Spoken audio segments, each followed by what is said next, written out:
ಹುಡುಕಿದೆ ಕಾರ್ಯಕಾರಣಗಳನ್ನು ಹುಡುಕಿದೆ ಬಂಧನಗಳೆಲ್ಲ ನೀನು ಕಳುಕಿದೆ ಕಾರ್ಯಕಾರಣಗಳನ್ನು ಹುಡುಕಿದೆ ಕಾರ್ಯಕಾರಣಗಳನ್ನು ಹುಡುಕಿದೆ ವಿವೇಕದ ಕಣ್ಣು ತೆರೆಸಿದೆ.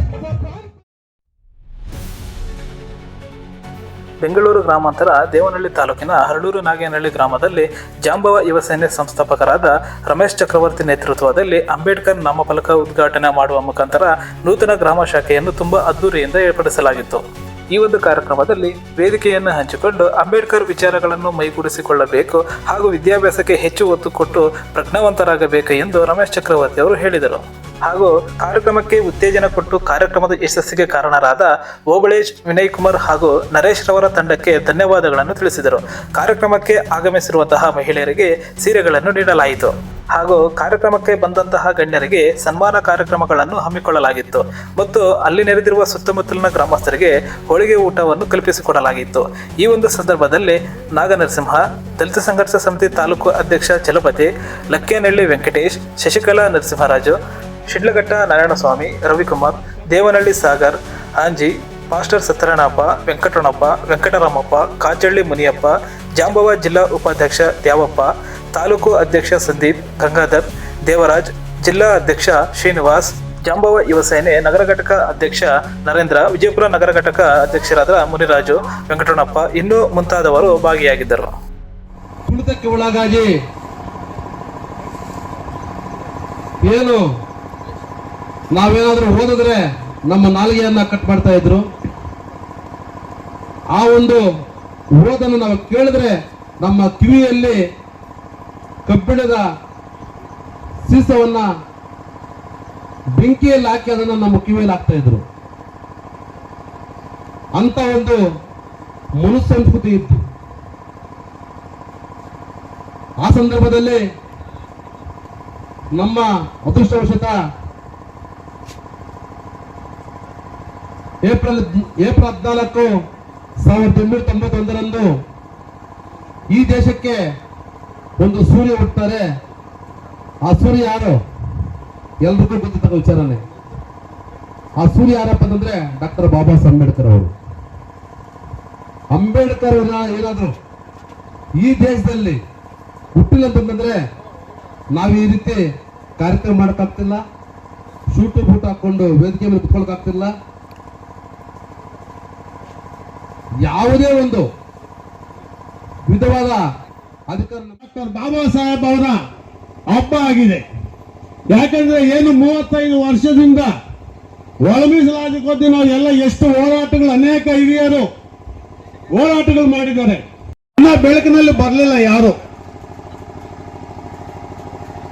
ಯಾಕೆ ಗ್ರಾಮ ಪಂಚಾಯತಿಯಲ್ಲಿ ನಮಗೆ ಸಿಗುವಂತ ಸವಲತ್ತುಗಳನ್ನ ಪಡ್ಕೊಳ್ತಾ ಇಲ್ಲ, ತಾಲೂಕಲ್ಲಿ ಸಿಗುವಂತ ಸವಲತ್ತುಗಳನ್ನ ಪಡ್ಕೊಳ್ತಾ ಇಲ್ಲ. ಯಾಕೆ ನಾವು ಇನ್ನ ಆಧಾರ್ ಕಾರ್ಡ್ಗಳನ್ನ, ರೇಷನ್ ಕಾರ್ಡ್ಗಳನ್ನ ಈ ದೇಶದಲ್ಲಿ ನಾವು ಯಾರು ಕೂಡ ಬದುಕಲಿಕ್ಕೆ ಆಗ್ತಾ ಇರಲಿಲ್ಲ.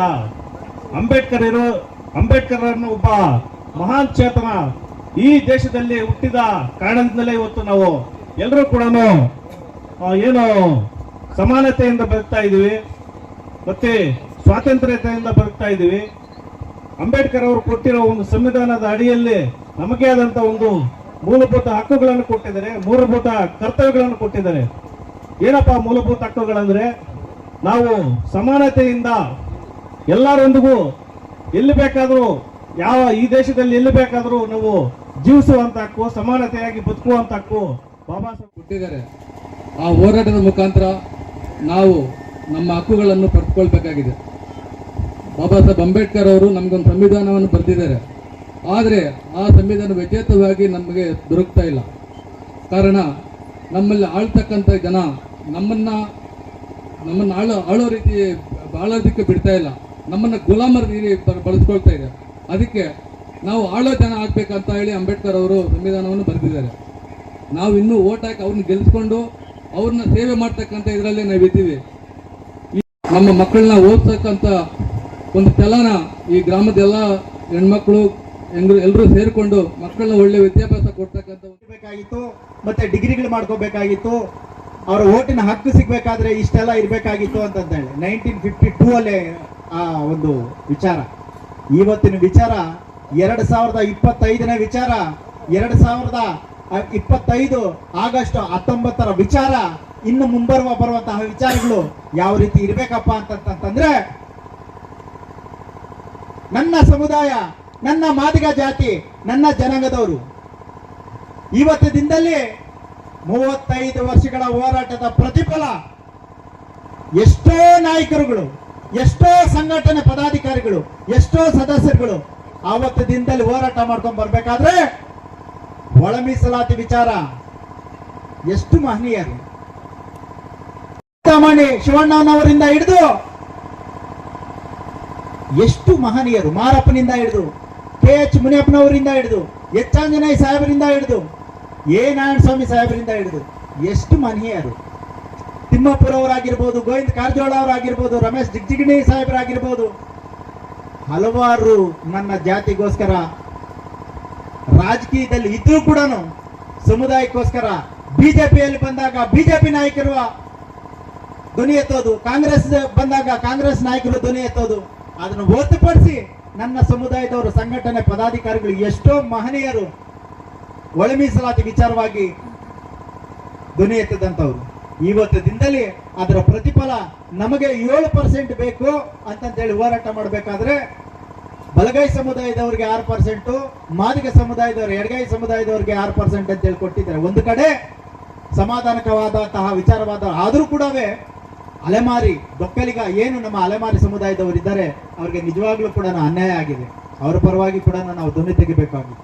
ಇವತ್ತು ದಿನದಲ್ಲಿ ಎಷ್ಟೋ ಮಹನೀಯರು ಈಗ ಎಲ್ಲ ಗಡ್ಡ ಮೀಸೆ ಎಲ್ಲ ಬೆಳಗಾಗೋಗಿದ್ದಾವೆ. 30 ವರ್ಷಗಳಿಂದ ಹೋರಾಟ ಹೋರಾಟ ಹೋರಾಟ ಹೋರಾಟ. ಈಗ ಮುಂಬರುವ ಪೀಳಿಗೆ, ನನ್ನ ಸಮುದಾಯದ ಮುಂಬರುವ ಪೀಳಿಗೆಗೆ ಮೀಸಲಾತಿ ಸಿಕ್ಕಿ ಆ ಮೀಸಲಾತಿಯಿಂದ ಬರುವಂತಹ ಸವಲತ್ತುಗಳನ್ನ ಪಡ್ಕೋಬೇಕು. ನಾವು ಎಲ್ಲ ರೀತಿಯ ಹೋರಾಟಗಳಾಗಿ ಆ ಸವಲತ್ತನ್ನ ಪಡ್ಕೋಬೇಕು ಅಂತಂದೇಳಿ ಇಡೀ ಕರ್ನಾಟಕ ರಾಜ್ಯ ಉದ್ದಕ್ಕೂ ಜಾಂಬವ ಯುವ ಸೇನೆ ಸಂಘಟನೆ ಕಟ್ಕೊಂಡು ನಾನು ಹೋರಾಟ ಮಾಡ್ತಾ ಇರ್ಬೇಕಾದ್ರೆ, ನನ್ನ ಪ್ರಾಣವನ್ನು ಲೆಕ್ಕಿಸದೆ ನಾನು ಹೋಗ್ಬೇಕಾದ್ರೆ ನನ್ನ ಪ್ರಾಣ ಕಾಪಾಡುವಂತಹ ನನ್ನ ಸಾರಥಿ ನಮ್ಮ ಬುಡದಪ್ಪ ಅಂತಂತೇಳಿ ರಾಯಚೂರು ಭಾಗದವರು. ಪಾಪ ಒಂದು ವಾರ ಕಾಲೇಜು ಬಸ್ಸನ್ನ, ಫ್ಯಾಕ್ಟ್ರಿ ಬಸ್ನ ಓಡಿಸಿದ್ರೆ ಒಂದು ವಾರ ಪೂರ್ತಿ ಹಗಲು ಹಿರುಳು ಅನ್ನದೇ ನನ್ನ ಜೊತೆಯಲ್ಲಿ ಬಂದು ನನ್ನ ಸಾರಥಿ ನನಗೆ ಡ್ರೈವಿಂಗ್ ಕೆಲಸ ಮಾಡುವಂತಹ ಗುರುದಪ್ಪ ಅವ್ರಿಗೆ ನನ್ನ ಅಭಿನಂದನೆ. ಅದೇ ರೀತಿ ಅರ್ಧ ರಾತ್ರಿಯಲ್ಲಿ ನಾನು ಕಾಲ್ ಬರುತ್ತೆ, ಯಾವ್ದಾದ್ರು ಒಂದು ಸಮಸ್ಯೆ ಆಗಿದೆ ಅಂತಂದ್ರೆ ಆ ಅರ್ಧ ರಾತ್ರಿಯಲ್ಲಿ ನಾನು ಫೋನ್ ಎತ್ಕೊಂಡು ಕುಮಾರ ಅಂತಂದಕ್ಕೆ ಮಾದೇಪುರ ಕ್ಷೇತ್ರದ ತಾಲೂಕು ಅಧ್ಯಕ್ಷರಾದಂಥವ್ರು ಕುಮಾರ್ ಅವರು ಅರ್ಧ ರಾತ್ರಿಯಲ್ಲಿ ಮೊನ್ನೆ ಮದುವೆ ಆಯ್ತು, ಮದುವೆಯಾಗ 15 ದಿನ ಮನೇಲಿರಪ್ಪ ಅಂತಂದ್ರು, ಹಣ ಸಂಘಟನೆ ಅಂತೀರಾ, ನಡಿ ಅಣ್ಣ ನಾನು ಬರ್ತೀನಿ ಅಂತ. ಯಾವುದೇ ರೆವಿನ್ಯೂ ಡಿಪಾರ್ಟ್ಮೆಂಟ್ ಆಗಿರ್ಬೋದು, ಯಾವುದೇ ಪೊಲೀಸ್ ಇಲಾಖೆಯಲ್ಲಿ ಅರ್ಜಿಗಳು ಕೊಡೋದಾಗಿರ್ಬೋದು, ಯಾವುದೇ ಒಂದು ಲೆಕ್ಕಾಚಾರಗಳ ವಿಚಾರಗಳಾಗಿರ್ಬೋದು, ಕುಮಾರ ನನ್ನ ಒಬ್ಬನ ಶ್ರಮ ಅಲ್ಲ, ಇದು ಪ್ರತಿಯೊಬ್ಬರ ಶ್ರಮ, ಪ್ರತಿಯೊಬ್ಬರ ಒಂದು ಹೊಂದಾಣಿಕೆ ಬರೋದ್ರಿಂದ ಜಾಂಬವ ಯುವ ಸೇನೆ ಸಂಘಟನೆ ಆಡ್ಕೊಂಡು ಹೋಗ್ತಾ ಇರ್ತೈತೆ. ಇಡೀ ಕರ್ನಾಟಕ ರಾಜ್ಯ ಉದ್ದಕ್ಕೂ 18 ಜಿಲ್ಲೆಗಳಲ್ಲಿ ಜಾಂಬವ ಯುವ ಸೇನೆ ಸಂಘಟನೆ ಇದ್ದು, ಕಲಬುರಗಿಯಲ್ಲಿ ಇರುವಂತಹ ಪರಶುರಾಮ ವಕೀಲರಾಗಿರ್ಬೋದು, ಬೀದರ್ದಲ್ಲಿ ಪೀಟರ್ ಅವರಾಗಿರ್ಬೋದು, ಬಿಜಾಪುರದಲ್ಲಿ ನಂದಿ ಅವರಾಗಿರ್ಬೋದು, ಬೆಳಗಾವಿಯಲ್ಲಿ ರವಿ ಅವರ ಏನು 19ನೇ ತಾರೀಕು ಒಳ ಮೀಸಲಾತಿ ಜಾರಿ ಆಯಿತು. ಇನ್ನು ಮುಂದೆ ಇರುವಂತಹ ಹೋರಾಟ ನನ್ನ ಸಮುದಾಯದ ಯುವಕರಿಗೆ, ಯುವತಿಯರಿಗೆ ನನ್ನ ಸಮಪಾಲು ಬಾಬಾ ಸಾಹೇಬ್ ಅಂಬೇಡ್ಕರ್ ಅವರು ಹೇಳಿದಂಗೆ ನನ್ನ ಸಮುದಾಯಕ್ಕೆ ಸಿಗ್ಬೇಕಾಗಿರುವಂತಹ ಧನು ಎಲ್ಲಾ ರೀತಿಯಲ್ಲೂ ಹೋರಾಟಗಳು ಮಾಡ್ಕೊಂಡು ಬಂದಿರುವಂತಹ ಅವರ ಪ್ರತಿಫಲ ನನ್ನ ಸಮುದಾಯದಲ್ಲಿ ಇರುವಂತಹ ನಿರುದ್ಯೋಗಿ ಅಲ್ಲಿರುವಂತಹ ಹೆಣ್ಣು ಮಕ್ಕಳಿಗೆ ಮತ್ತೆ ಗಂಡು ಮಕ್ಕಳಿಗೆ ಅವರಿಗೆ ಸಿಗ್ಬೇಕಾಗಿರುವಂತಹ IPS ಆಗಿರ್ಬೋದು, IAS ಆಗಿರ್ಬೋದು, ಲಾ ಆಗಿರ್ಬೋದು, MBBS ಆಗಿರ್ಬೋದು, KS ಆಗಿರ್ಬೋದು, KPS ಆಗಿರ್ಬೋದು, ಎಲ್ಲಾ ರೀತಿಯಲ್ಲೂ ದೊಡ್ಡವರು ಮೊದಲು ಹೇಳ್ತಾ ಇದ್ರು, ಕತ್ತೆ ಮೇಯಿಸೋ ಕೆಲಸ ಆದ್ರೂ ಕೂಡ ಪರವಾಗಿಲ್ಲ, ಆ ಕತ್ತೆ ಸರ್ಕಾರದ ಕತ್ತೆ ಆಗಿರ್ಬೇಕು ಅಂತ. ಕತ್ತೆ ಮೇಯಿಸೋ ಕೆಲಸ ಆದ್ರೂ ಕೂಡ ಪರವಾಗಿಲ್ಲ, ಆ ಕತ್ತೆ ಸರ್ಕಾರದ ಕತ್ತೆ ಆಗಿರ್ಬೇಕು. ಯಾಕಪ್ಪ ಅಂತಂದ್ರೆ ಸರ್ಕಾರದ ಉದ್ಯೋಗದಲ್ಲಿ ಇದ್ರೆ